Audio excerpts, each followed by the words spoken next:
like many things for the Naiji, there's a strong 4951 to whether or not they are a student or a teacher in any given situation or on any given topic.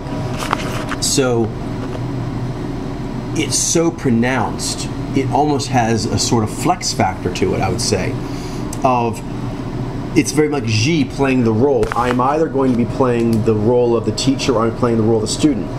And they're so pronounced that there can be a locking into one or the other. For example, some Naiji feel so comfortable in the student role, they don't realize they're supposed to also play the teacher. And they can seem rather beta or faux zen. And that's because they're just drinking things in. A Naiji student should always be aware the purpose of being a student is to be a teacher, if only to yourself. That's always the reason why you begin, because some Naiji are so good at being students, they actually think that's their life career, a perpetual student. Other Naiji associate so strongly with the teacher that they get a little grandiose in Fumasta mode. And quite a few Naiji do this who are very, very masterful, is because they worked very hard to get where they are, and they really attach a great deal of themselves to their current model. Now, although they made their model bigger than everyone else's, they take more of their strength, sometimes inappropriately. This is when it's done wrong, not when the teacher's done right. When the teacher's done wrong, there is a disproportionate feeling of self-worth that comes from actually having the larger, better model than those that you would see as your students, rather than knowledge. So the goal of being a teacher should always first and foremost be to teach the best truth possible, which actually is perception. This is important. So both of the teacher and student lead with perception. They lead you to a code of conduct, which tells you which one you play, and keep shifting. So this is actually related very much to the shape-shifting quality. Is Naiji need to understand that a truly masterful Naiji is one who is constantly canvassing and looking to remodel. Actively looking with abductive reasoning for what have I missed? What does the greatest teacher of all, natural law, have to teach me today? This very second, in this situation, this motif, this social alchemy.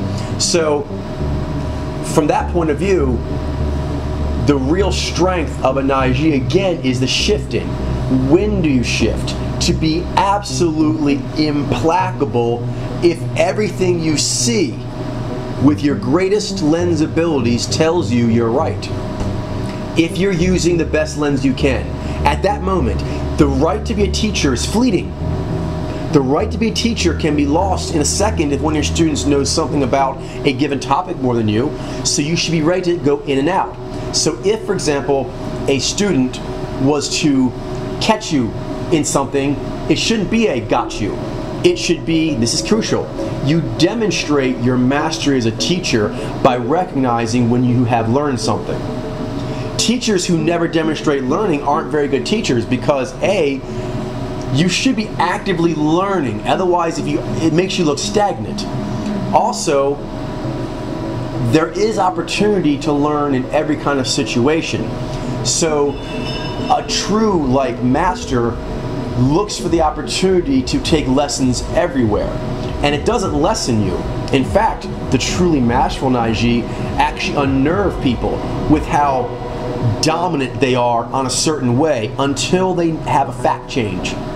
And then they remodel, and then they are equally severe and implacable in this new, smarter direction. But basically, you have the wisest direction, you are implacable in teaching that way, it is the best way. Unless it's not, in which case you stop and you learn. And you learn, you learn, you learn until you know. And then once you know, you teach. And that's basically how the cycle works. So, it is a mastering of the cycle, which is the whole point. But a lot of Naiji can actually think the point is really just to keep drinking in what natural law is going to teach, and the model never really forms. It's this endlessly forming model that never reaches completion.